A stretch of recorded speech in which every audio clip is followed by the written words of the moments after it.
Hello दोस्तों, नमस्कार। SM किसी चैनल में मैं आप सब लोगों का दिल से बहुत बहुत स्वागत करता हूं। अगर आपने पहली बार विजिट किया जरूर चैनल को सब्सक्राइब कर लेना। फ्री स्टॉक मार्केट क्लासेस इस चैनल को भी चाहो तो फॉलो कर सकते हो, सब्सक्राइब कर सकते हो। यहाँ पर भी बेल आइकन को हिट करके ऑल जरूर सिलेक्ट करके रख लेना। इस चैनल का लिंक आपको ऊपर आई बटन पर नीचे डिस्क्रिप्शन में मिल जाएगा। सो चलिए दोस्तों, फिलहाल इस वीडियो को स्टार्ट कर लेते हैं। ठीक है दोस्तों, अभी हम लोग आ चुके हैं बिल्कुल हमारे नॉर्मल स्क्रीन के ऊपर। एंड आज के दिन की अगर हम लोग बात करें तो बाजार में एक अच्छी खासी डिसेंट गिरावट देखने को मिली। 1% के आसपास की गिरावट डेफिनेटली कह सकते हैं। 750 पॉइंट की गिरावट सेंसेक्स में देखने को मिल चुकी है। उसी के साथ साथ निफ्टी 50 की अगर हम लोग बात करें तो यहाँ पर भी 1% की गिरावट है। 238 पॉइंट की गिरावट बाजार में देखने को यहाँ पे मिल चुकी है। एंड अगर हम लोग यहाँ पे बात करें दोस्तों तो एज यूजुअल आप सभी लोगों को पता ही है, बाजार जब भी गिरता है कुछ तो उसके पीछे के कारण हम लोग को देखने को मिल जाते हैं। एंड आज की अगर हम लोग बात करें तो कुछ कॉन्क्रीट कारण भी हम लोग को देखने को यहाँ पे मिल रहे हैं। प्लस उसी के साथ साथ एक मतलब अनएक्सपेक्टेड चीज़ भी आज के दिन मतलब बाजार में होते हुए देखने को यहाँ पे मिली है। वो भी एक वन ऑफ द रीज़न जरूर हम लोग चाहे तो कंसिडर यहाँ पे कर सकते हैं। बट जैसे कि आपको पता ही है, रीजंस के ऊपर जाने से पहले हम लोग स्टेप बाय स्टेप जो हमारा प्रोसेस रहता है वो फॉलो करने की कोशिश करेंगे, ठीक है, ताकि जो बिगनर्स होते हैं उनको भी पता यहाँ पे चल जाए। जैसे कि आपको पता है, जब भी इस प्रकार के नज़ारे देखने को मिल जाते हैं बाजार में, हम क्या चेक करते हैं, पहले अमेरिकन बाजार देखते। तो अमेरिकन बाजार तो कल के दिन ठीक ही परफॉर्मेंस किया था, कोई ज़्यादा तेज़ी नहीं, मंदी नहीं, तो इतना कुछ खास फर्क नहीं पड़ा। एंड इनकी जो अगर हम लोग बात करें अमेरिकन बाजार का जो भी रिजल्ट होता है वो हमारे ओपनिंग के हिसाब से ज़्यादा मायने रखता है। फिर उसके बाद हम लोग डाउ जोन्स का फ्यूचर को देखते हैं। तो फ्यूचर में भी इतना कुछ खास नेगेटिव परफॉर्मेंस नहीं। ऐसी बात नहीं है कि फ्यूचर ने पूरे बाजार को तोड़ दिया, ऐसा भी कुछ भी नहीं है। फ्यूचर भी एकदम शांति है। देन यूरोपियन मार्केट्स की अगर हम बात करें तो वहाँ से भी कोई खास रिएक्शन नहीं। मतलब ये जो पहला सिनेरियो हम लोगों ने देखा उससे ये पता चल गया कि ग्लोबल मार्केट के ओर से कोई हम लोग को खास ऐसा प्रेशर देखने को यहाँ पे नहीं मिला है, ठीक है। सो निफ्टी 50 में जो गिरावट यहाँ पे हुई है उसका मेजॉरिटी रीज़न हम यहाँ पे कह सकते हैं कि इंटरनल ही हम लोग को देखने को यहाँ पे मिल रहा होगा। सो उसके बाद आप सभी लोगों को पता ही है, एज यूजुअल हम लोग कुछ पैटर्न्स को फॉलो करते हैं। जैसे कि आपको पता ही है, निफ्टी 50 का सबसे बड़ा ड्राइवर अगर कोई है तो फिलहाल वो HDFC बैंक है। तो HDFC बैंक आप देख सकते हो कुछ खास गिरावट नहीं, इनफैक्ट हरे निशान में देखने को मिला है। मतलब हम कह सकते हैं HDFC बैंक यहाँ पे हरे निशान में रहा, वही सबसे बड़ी मेहरबानी है। अगर ये यहाँ पे लाल निशान में होता देन माइट भी एक गिरावट हम लोग को 250-300 पॉइंट तक भी होते हुए देखने को यहाँ पे मिल सकती थी। देन उसके बाद हम लोग चेक करते हैं ICICI बैंक, तो वहाँ से भी कोई ज़्यादा प्रेशर देखने को नहीं मिला। क्यों ICICI और HDFC बैंक इन दोनों को हम कवर करते हैं? बिकॉज बैंक निफ्टी में इसका हम लोगों को बड़ा कॉन्ट्रीब्यूशन देखने को मिल जाता है। एंड बैंक निफ्टी भी अगर आप देखोगे 0.5% भी नहीं गिरा है।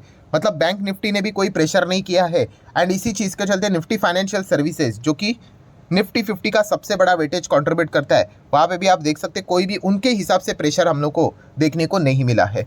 सो सबसे इंपॉर्टेंट चीज़ अगर हम लोग यहाँ पे बात करें, मतलब क्या है कि जो यूजुअली फाइनेंस सेक्टर होता है वहाँ से हम लोग को प्रेशर देखने को मिल गया तो बाजार गिर जाता है। बट वैसा यहाँ पे हुआ नहीं। फिर उसके बाद हम लोग सेकंड नंबर का दिग्गज सेक्टर की ओर बढ़ते हैं एंड वो है Nifty IT sector. And Nifty IT की अगर हम लोग बात करें तो हर किसी को बच्चे बच्चे को पता ही है, ये one of the major reason यहाँ पे है जिसके चलते आज के दिन बाजार में अच्छी खासी पिटाई बिकवाली होते हुए देखने को यहाँ पे मिल चुकी है। निफ्टी IT नियर बाय 3% हम लोग को गिरते हुए देखने को मिल चुका है, जो कि फाइनेंशियल सर्विसेज के बाद सेकंड नंबर का सेक्टर देखने को मिल जाता है, जो कि निफ्टी 50 में बड़े लेवल पे कंट्रीब्यूट यहाँ पे करता है। निफ्टी IT को दो ही स्टॉक चलाते हैं जहाँ पे वेटेज 50% से ज़्यादा है। इस सैटरडे का वीडियो आप लोगों ने जरूर देखा ही होगा, देखिए उसी का रिवीजन आप लोगों को होते हुए देखने को यहाँ पे मिल चुका है।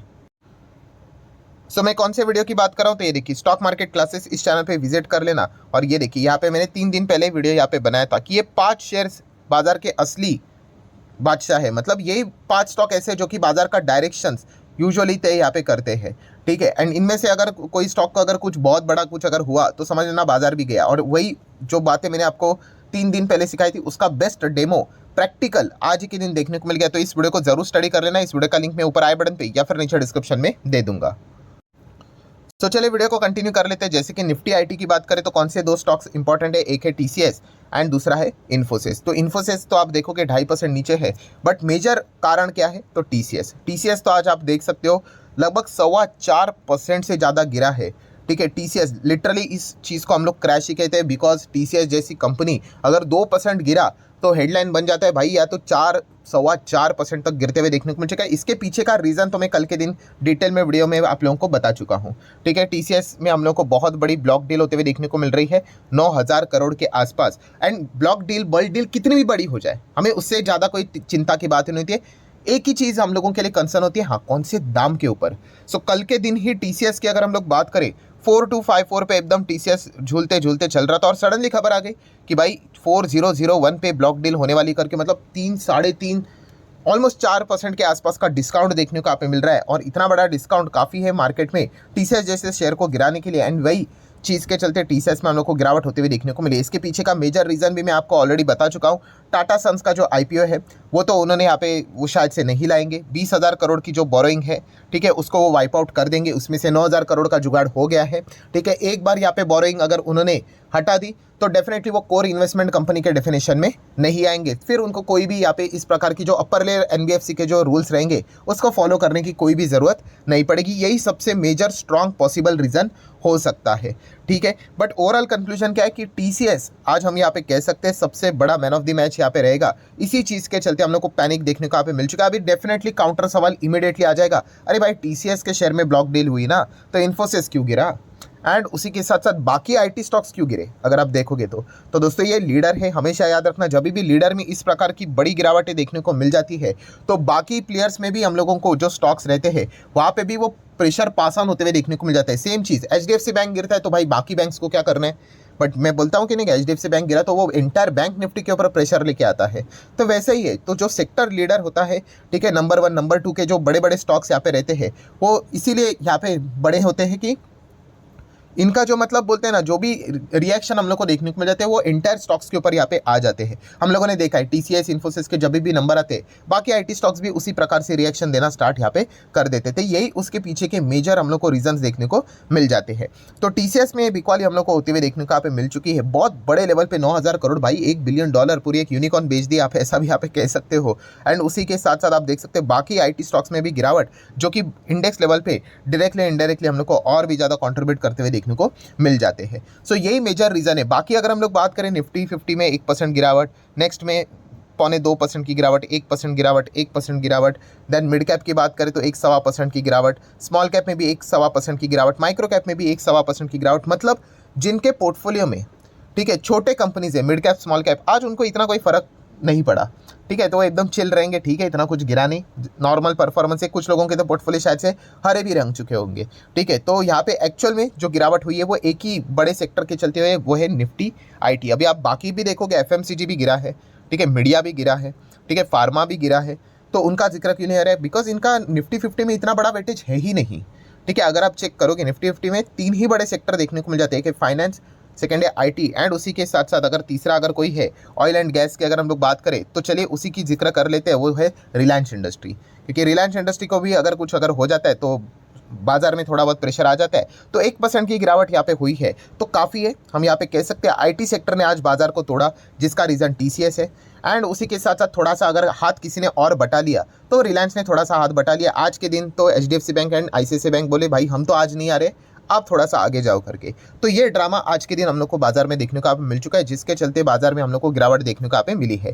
देन थोड़ा सा out of syllabus topic, yes, ये देखिए अभी तक जितनी भी कहानी आपने सुनी है वो आपको अलग अलग वीडियोस में भी देखने को मिलेगी, बट ये वाला एक ऐसा पॉइंट है जो कि शायद से कोई यहाँ पे कवर करेगा।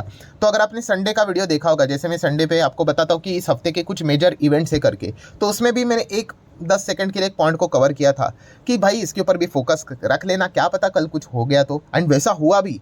यस दोस्तों, 17 साल के बाद हम लोगों को चीज़ें बदलते हुए देखने को मिल रही। बैंक ऑफ जापान की मॉनेटरी पॉलिसी हम लोग को देखने को मिली, एंड मॉनेटरी पॉलिसी में दोस्तों बदलाव हो गया। बैंक ऑफ जापान की बात करें दोस्तों तो उन्होंने इंटरेस्ट रेट बढ़ा दिया 17 साल के बाद। हम यहाँ पे कह सकते हैं दोस्तों, जो नेगेटिव इंटरेस्ट रेट रहा करता था बैंक ऑफ जापान की बात करें, वो अभी हम लोग को नेगेटिव इंटरेस्ट रेट रहते हुए देखने को मिलने वाला नहीं है। यस, ये एक वन ऑफ द स्ट्रॉन्ग हम लोगों को एक नया कारण भी देखने को यहाँ पे मिल रहा है। Japan rises the interest rate for the first time in 17 years, ठीक है। तो दुनिया भर के अगर हम लोग बात करें, किसी को भी लोन भी लेना होता है, आप सभी लोगों को पता है बुलेट ट्रेन का भी लोन जो हम लोगों ने लिया है वो जापान से ही यहाँ पे लिया। आपको पता ही है कि भाई इतना लोअर इंटरेस्ट रेट, अरे उनके पास इतना पैसा है ना, इतना पैसा है कि आप सोच नहीं सकते, ठीक है। तो डेफिनेटली वहाँ पे अगर देखा गया तो इंटरेस्ट रेट लोअर लेवल के रहते, नेगेटिव रहते हैं। वो अभी नेगेटिव यहाँ पे नहीं रहेंगे, बिकॉज ऑफ उन्होंने क्या कर दिया, इंटरेस्ट रेट को यहाँ पे बढ़ा दिया करके। तो ग्लोबल लेवल पे जहाँ पे जापान के ओर से हम लोग को फंडिंग जाते हुए देखने को मिलती थी, वो थोड़ी सी कुछ कम होते हुए देखने को मिल जाए। ये छोटा सा आप लोग कारण भी यहाँ पे कह सकते हैं। अब ये कोइंसिडेंस है कि इसी टाइम पे ये सारी चीज़ें होते हुए देखने को मिले, पर फिर भी मान लो अगर उन्होंने इंटरेस्ट रेट यहाँ पे नहीं बढ़ाया होता, स्टिल आज के दिन बाजार में हम लोगों के टीसीएस के चलते तो गिरावट यहाँ पे होने ही वाली थी, एंड वही एक मेजर रीजन हम लोग को देखने को मिला। बट फिर भी एक आउट ऑफ सिलेबस ये एक टॉपिक है, ठीक है। अगर ये टीसीएस वाला ड्रामा नहीं होता तो डेफिनेटली ये जो बैंक ऑफ जापान ने इंटरेस्ट रेट हाइक किया है, ठीक है, 17 साल में पहली बार, ये जरूर हम लोगों को फोकस में खबर आते हुए देखने को मिल सकती थी। देन बात करेंगे तो एफएमसी की बैठक यहाँ पे रहने वाली है, आप सभी लोगों को पता ही है। हाँ, इससे कोई फर्क नहीं पड़ता है, ठीक है, उनका ही खुद का बाजार यहाँ पे गिरा नहीं करके, बट जस्ट आप लोगों को बता रहा हूँ ये कुछ और भी रीजन छोटे मोटे यहाँ पे रहते हैं। सो आज के दिन अगर हम लोग बाजार की जो गिरावट रही है उसका मेजर कारण अगर हम देखेंगे तो टीसीएस है भाई। टीसीएस यहाँ पे गिर गया तो उन्होंने पूरे आईटी सेक्टर को कोलैप्स करवा दिया 3% के आसपास। सो आईटी सेक्टर ही सेकंड नंबर पे कंट्रीब्यूशन करता है निफ्टी 50 में, एंड थोड़ा सा रिलायंस ने भी हार्ड बता दिया 1% की गिरावट के चलते। तो ये रिजल्ट हम लोग को देखने को यहाँ पे मिल चुका है। सो आशा करता हूँ दोस्तों वीडियो हेल्पफुल लगा होगा, तो चाहो तो आप इसको लाइक एंड शेयर कर सकते हो। मिलते हैं अगले वीडियो में, तब तक के लिए बाय बाय।